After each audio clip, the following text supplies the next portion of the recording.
చూడండి పరిస్థితులు ఎలా ఉన్నాయంటే పోయిన వీడియోలో మాట్లాడాను. మూడవ ప్రపంచ యుద్ధము మే నెల 2025లో మనందరము కలిసి స్టార్ట్ చేయాలి అని ఒక బృహత్తరమైన ప్లానింగ్ అమెరికా, నాటో దళాలు, జర్మనీ.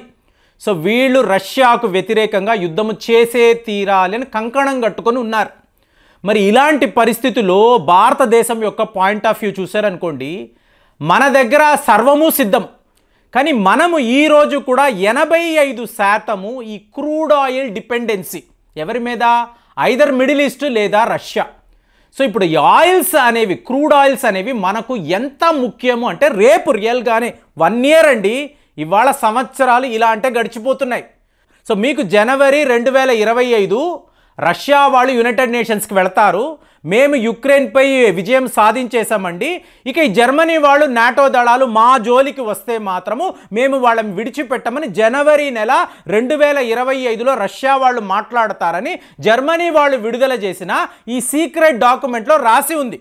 సో ఫిబ్రవరి నెల వచ్చేటప్పటికి నాటో దేశాలంతా కూడా తమ తమ దళాలను వాళ్ళు సిద్ధము చేసుకుంటారు. సరిహద్దుల్లో ఒక పోలాండ్ అనండి, ఈ బాల్టిక్ దేశాలు అనండి, జర్మనీ అనండి, వీళ్ళందరూ కూడా వాళ్ళ ఆర్మ్డ్ ఫోర్సెస్ని వాళ్ళ సరిహద్దుల్లో మోహరిస్తారు రష్యాను ఎదిరించడానికి. కరెక్ట్గా మే నెల వస్తుంది, ఈ యుద్ధము స్టార్ట్ అవుతుందని క్లియర్గా వాళ్ళు రాసి పెట్టుకున్నారు. ఈ టైంలో దీని రెపర్కషన్స్, ఇంప్లికేషన్స్ ఇండియా మీద ఎలా ఉంటుంది అంటే మనము ఆలోచించేదల్లా కూడా క్రూడ్ ఆయిల్. ఇప్పుడు వీట్ అంటారు, వీట్ మన దేశంలోనే మనకు సరిపడంత దొరుకుతుందండి. కానీ క్రూడ్ ఆయిల్ అన్నారనుకోండి మేజర్ ఇష్యూ కదా, దాంతో మీకు ఆ దేవదేవుళ్ళు మనకు సహాయం చేస్తున్నారా అన్నట్టుగా నాకైతే అనిపిస్తుంది.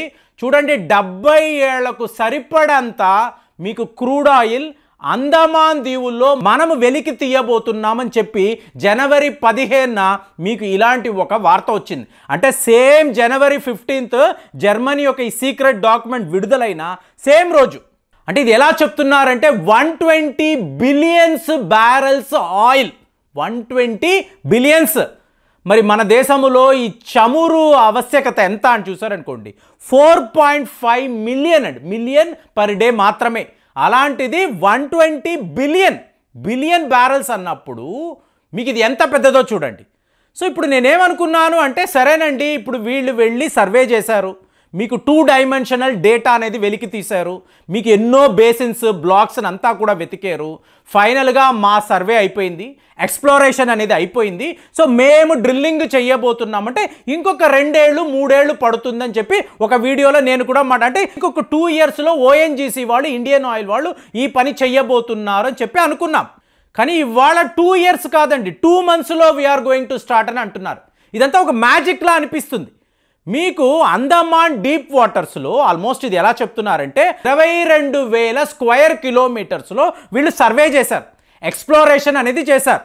ఇవాళ వీళ్ళు సడన్గా ఎక్స్ప్లోరేషన్ చాలు, మేము ఆపేస్తున్నాము, మేము రిగ్గింగ్ చేయబోతున్నాం. అంటే ఏంటి, మీకు డ్రిల్లింగ్ చేయబోతున్నాము, రిగ్గింగ్ చేయబోతున్నాము, ఈ క్రూడ్ ఆయిల్ని అలాగే గ్యాస్ని వెలికి తీయబోతున్నాము.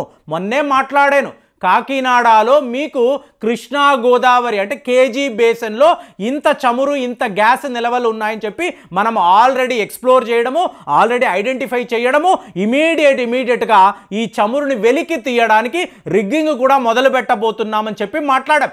అలాగే భారతదేశంలో ఎన్నో బేసిన్స్లో, ఎన్నో సముద్ర జలాలలో మీకు ఇలాగ ఆయిల్స్ ఉన్నట్టుగా మనం గుర్తించాం. మరి ఇప్పుడు మీరు అడగొచ్చు, ప్రేమ్ గారు మరి ఇంతకాలం ఎందుకండి మనం చెయ్యలేదు అంటే, ఫస్ట్ డిఆర్డిఓ అండి, తరువాత మీకు స్పేస్ ఏజెన్సీ అంటే ఇస్రో వాళ్ళు, అలాగే కోస్ట్ గార్డ్స్ అంటే ఈ ప్రాంతం అంతా కూడా డిఫెన్స్కు సంబంధించింది. మన మిజైల్లో, రాకెట్లో వీటికి సంబంధించిన పరిశోధనలు చేయడానికి మనం ఈ ప్రాంతాన్ని వాడుతున్నాము. కాబట్టి నో గో జోన్ అంటారు. మీరు ఒక లెవెల్కి మాత్రమే అండమాన్ వెళ్ళాలనుకున్నారనుకోండి, విమానంలో వెళతారు, ఒక 1 పర్టికులర్ పాయింట్లో మాత్రమే మీరు ఉంటారు, తిరిగి వెనక్కి వచ్చేస్తారు, ఎక్కడ పడితే అక్కడ తిరగడానికి వీలుండదు. సో ఇప్పుడు ఏమైపోయింది, ఇన్ని ఏజెన్సీస్ నో, మీరు ఎవరు కూడా ఇక్కడికి రాకూడదు, మా స్ట్రాటజిక్, మా డిఫెన్స్ ఏరియాస్ ఇవన్నీ కూడా అని చెప్పి వాళ్ళ టైంలో చెప్పారు. సో డిసెంబర్ 2022 క్యాబినెట్ ఒక తీర్మానం తీసుకుంది. దీని ప్రకారము మనకు క్రూడ్ ఆయిల్ అవసరాలు చాలా ఉన్నాయి. ఇప్పుడు రష్యా యుక్రెయిన్ యుద్ధము అన్నారు, ఇవాళ ఇజ్రాయెల్కిను హమాస్ యుద్ధం అంటున్నారు, రేపు ఇది 3వ ప్రపంచ యుద్ధం అంటారు.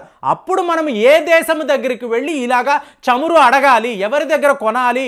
ఒకవేళ వాళ్ళు ఇవ్వకపోతే మన దేశ ప్రజల పరిస్థితి ఏంటి? ఇవాళే 100 రూపాయలు పర్ లీటర్ అంటే మనం అందరం బాబాయ్ ఇంత అని చెప్పి మాట్లాడుతున్నాం. అలాంటిది ఇది 150 200 పర్ లీటర్ అన్నప్పుడు మనం తట్టుకోలేం.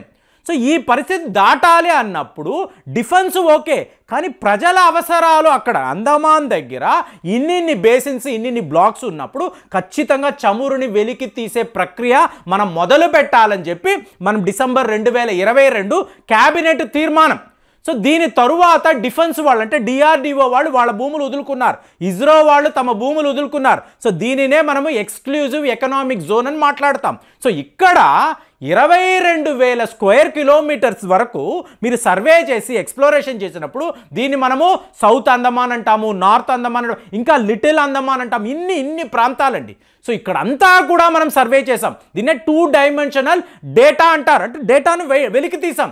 ఇక్కడ ఏమైంది, షాలో వాటర్స్లో మనకు ఇలాగ ఆయిల్స్ గ్యాసెస్ దొరుకుతున్నట్టు సమాచారం. అలాగే డీప్ వాటర్స్. సో ఇవాళ మనం ఏం చేస్తున్నాము, డీప్ వాటర్స్కి వెళ్ళినప్పుడు మనము త్వరగా అంటే ఎక్కువ నిల్వలు ఉన్నాయి ఇమీడియట్గా వెలికి తీయొచ్చు అని చెప్పి మనము కేటగిరీ 2లో డీప్ వాటర్స్లో ఈ ఎక్స్ప్లోరేషన్ ఈ డ్రిల్లింగ్ అనేది చేయడానికి ఎప్పుడు వీళ్ళు మాట్లాడుతున్నారు, మే నెల, ఈ సంవత్సరము మే నెల మేము డ్రిల్లింగ్ మొదలు పెట్టేస్తాము. సో ఇయర్ ఎండ్కి వచ్చేటప్పటికి క్రూడ్ ఆయిల్ వెలికి తీయడం కూడా మొదలు పెట్టేస్తామని ఓఎన్జీసీ వాళ్ళు చెప్తున్నారు, ఇండియన్ ఆయిల్ వాళ్ళు కూడా చెప్తున్నారంటే ఎంత ఫాస్ట్గా అంటే వార్ ఫుట్లో మీరు ఈ ప్రక్రియ చెయ్యాలండి. అప్పుడే అరబ్ దేశాలకు తెలుస్తుంది. అంటే మనల్ని ఈ ఆయిల్స్ని పెట్టుకొని బ్లాక్మెయిలింగ్ చేస్తున్నారు కదా. మీకు Saudi Arabia, United Arab Emirates వీళ్ళందరూ మన మిత్ర దేశాలే. ఓపెక్లో ఉన్న దేశాలంతా కూడా ఇండియాతో ఫ్రెండ్లీగానే ఉంటారు. కానీ వాళ్ళకి డబ్బు కావాలి అన్నప్పుడు ఇండియాను వీళ్ళు బ్లాక్మెయిల్ చేస్తూ ఉంటారు. మా దగ్గర ఇలాగ షార్టేజ్ ఉందండి, రిజర్వ్స్ ఇంతే ఉన్నాయి, కావాలంటే మీకు ఇస్తాము, ఎటొచ్చి ధర కొంచెం ఎక్కువ ఉంటుంది అంటే మనం చచ్చినట్టు వీళ్ళ దగ్గర కొనుక్కోవాల్సిన పరిస్థితి ఏంటి? మన దేశంలోనే మన ప్రాంతాల్లోనే మన సముద్ర జలాల్లోనే ఇంతంత ఆయిల్స్ పెట్టుకొని ఇంతలాగా గ్యాస్ పెట్టుకొని మనం ఎక్కడికో వెళ్ళుకుంటూ ఉంటాం. ఎందుకు అంటే మన దగ్గర కావలసిన పరికరాలు లేవు, ఎవరు కూడా ఇక్కడ దాకా రాకూడదని డిఆర్డిఓ వాళ్ళు చెప్తారు, ఇస్రో వాళ్ళు చెప్తారు. ఇవాళ ఒక కఠినమైన ఒక నిర్ణయం అండి, నో, మీ డిఆర్డిఓ భూములు ఇంతే, ఇస్రో భూములు ఇంతే, తక్కినవంతా కూడా మా భారతీయులు మా ప్రజల అవసరాల కోసము ఇక్కడ మేము సర్వే చేసే తీరుతామని చెప్పి సెంట్రల్ గవర్నమెంట్ చాలా పెద్ద ఒక నిర్ణయం తీసుకున్నారు. సో దాని ప్రతిఫలం ఏమిటి అంటే మే నెల నుంచి మనము ఈ రిగ్గింగ్ చేయబోతున్నాము, డ్రిల్లింగ్ చేయబోతున్నాము, ఇమీడియట్గా ఈ క్రూడ్ ఆయిల్ని వెలికి తీయబోతున్నాం. ఇలాగా నెక్స్ట్ 70 ఏళ్ళండి, అంటే నెక్స్ట్ 70 ఇయర్స్ భారతదేశానికి కావలసిన చమురు ఎంత ఉంటుందో అంత మన దేశంలోనే మనం ప్రొడక్షన్ చేసుకోవచ్చు. ఏకంగా 17 మిలియన్ టన్నుల చమురు మనము బయటికి తీయగలము అని చెప్పి చెప్తున్నారు. 17 మిలియన్ టన్నుల చమురు అంటే చెప్పాను కదండి, 120 బిలియన్ బ్యారెల్స్. సో ఇది 70 ఏళ్లకు సరిపడంత చమురు మన దగ్గరే ఉంది.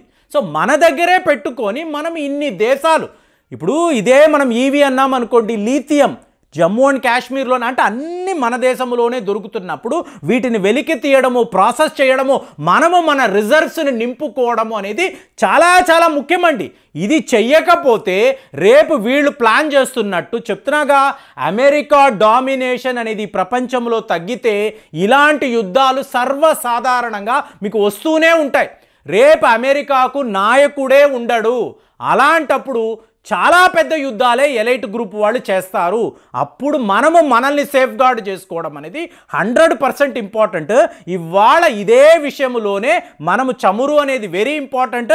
అట్ ది సేమ్ టైం ఈ లీథియం బ్యాటరీస్ ఇవి కూడా ఇంపార్టెంట్. రెండు కూడా కలిపికట్టుగా మనం ప్రొడక్షన్ మొదలు పెడితే మనకి ఎటువంటి దోకా ఉండదు. మరి ఇంత ప్రమాదకరమైన గడియలు, త్వరలోనే చాలా పెద్ద యుద్ధాలను మాట్లాడుతున్నారు. మరి ఇండియా ఇంత ఫాస్ట్గా క్రూడ్ ఆయిల్ని వెలికి తీయడం అనేది ఎంత గొప్ప వార్తో చూడండి. ఓఎన్జీసీ వాళ్ళు ఇప్పుడు ఇదే పనిలో ఉన్నారు. ఈ వర్క్ వాళ్ళు ఇమీడియట్గా మొదలు పెట్టబోతున్నామని చెప్పి వాళ్ళు కూడా ఒక న్యూస్ రిలీజ్లో వాళ్ళు కూడా ఒక వార్త తెలియజేశారు. మరి దీని మీద అసలు మీ కామెంట్స్ ఎలా ఉన్నాయో తెలియజేయండి. మళ్ళీ వచ్చే వీడియోలో కలుద్దాం. జై హింద్.